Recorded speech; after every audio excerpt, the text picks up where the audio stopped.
90 ದಿನಗಳವರೆಗೆ ಸುಂಕವನ್ನ ತೆಗೆದುಹಾಕಿದ್ದಾರೆ Donald Trump. ಆದ್ರೆ ಅದು ಚೀನಾನ ಬಿಟ್ಟು ಬೇರೆ ದೇಶಗಳಿಗೆ ಏನೋ ಸುಂಕವನ್ನ ವಿಧಿಸಿದ್ರು, ಹೆಚ್ಚುವರಿ ಸುಂಕವನ್ನ ವಿಧಿಸಿದ್ರು, ಇನ್ಕ್ಲೂಡಿಂಗ್ ಭಾರತ 26% ಏನು ಸುಂಕವನ್ನ ವಿಧಿಸಲಾಗಿತ್ತು, ಆ ಸುಂಕವನ್ನ ತಡೆ ಹಿಡಿಯುವಂತಹ ಕೆಲಸವನ್ನ ಡೊನಾಲ್ಡ್ ಟ್ರಂಪ್ ಮಾಡಿದ್ದಾರೆ.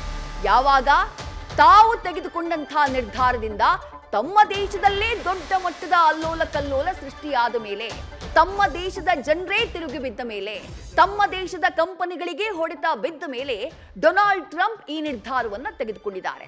ಚೀನಾ ಒಂದನ್ನ ಬಿಟ್ಟು ಬೇರೆ ದೇಶಗಳು ಸುಮಾರು 70ರಿಂದ 75 ದೇಶಗಳಿಗೆ ವಿಧಿಸಲಾಗಿದ್ದಂತಹ ಸುಂಕ ಏನಿದೆ ಅದನ್ನ 90 ದಿನಗಳ ಕಾಲ ತಡೆ ಹಿಡಿಯುವಂತಹ ಕೆಲಸವನ್ನ ಡೊನಾಲ್ಡ್ ಟ್ರಂಪ್ ಮಾಡಿದ್ದಾರೆ. ಅವರು ಹಾಗೆ ಮಾಡಿದಂತಹ ನಂತರದಲ್ಲಿ ಸ್ಟಾಕ್ ಮಾರ್ಕೆಟ್ನಲ್ಲಿ ಸ್ವಲ್ಪ ಚೇತರಿಕೆ ಕಂಡಿದೆ. ಚೀನಾದ ಮೇಲೆ ಯಾಕೆ ಈ ಸುಂಕ ಹೇರಿಕೆ ಅನ್ನೋದಕ್ಕೂ ಕೂಡ ಡೊನಾಲ್ಡ್ ಟ್ರಂಪ್ ಕಾರಣವನ್ನ ಹೇಳಿದ್ದಾರೆ. ಡೊನಾಲ್ಡ್ ಟ್ರಂಪ್ ಅವರ ನಿರ್ಧಾರ ಅಲ್ಲಿಗೆ ಬಹಳ ಸ್ಪಷ್ಟವಾಗಿ ಕಾಣಿಸ್ತಾ ಇದೆ.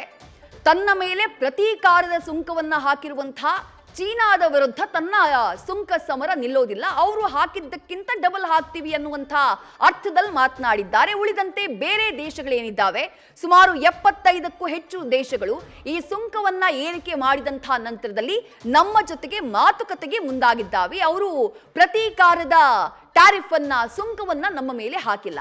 ಆ ಕಾರಣಕ್ಕಾಗಿ 90 ದಿನಗಳ ಕಾಲ ಈಗಾಗಲೇ ಘೋಷಣೆಯಾಗಿರುವಂತಹ ಹೊಸ ಸುಂಕ ಏನಿದೆ, ಆ ಸ್ಲ್ಯಾಬ್ ಏನಿದೆ, ಅದನ್ನ ತಡೆ ಹಿಡಿಯುವಂತಹ ಕೆಲಸವನ್ನ ನಾವು ಮಾಡಿದೀವಿ.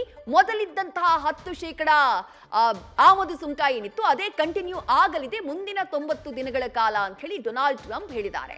ಆದ್ರೆ ತಮ್ಮ ಮೇಲೆ ಪ್ರತೀಕಾರದ ಸುಂಕವನ್ನ ಹಾಕಿದಂತಹ ಚೀನಾದ ಮೇಲೆ ನಾವು ಪ್ರತೀಕಾರವಾಗಿ ಮತ್ತಷ್ಟು ಸುಂಕವನ್ನ ವಿಧಿಸುವುದಾಗಿ ಘೋಷಣೆ ಮಾಡಿದ್ದಾರೆ ಡೊನಾಲ್ಡ್ ಟ್ರಂಪ್. ಅವರು ಘೋಷಣೆ ಮಾಡಿರುವಂತಹ ಈ 124% ಸುಂಕ ಏನಿದೆ ಅದು ಏಪ್ರಿಲ್ 8-9ರಿಂದ ಜಾರಿಗೆ ಬರುವ ಸಾಧ್ಯತೆ ಇದೆ.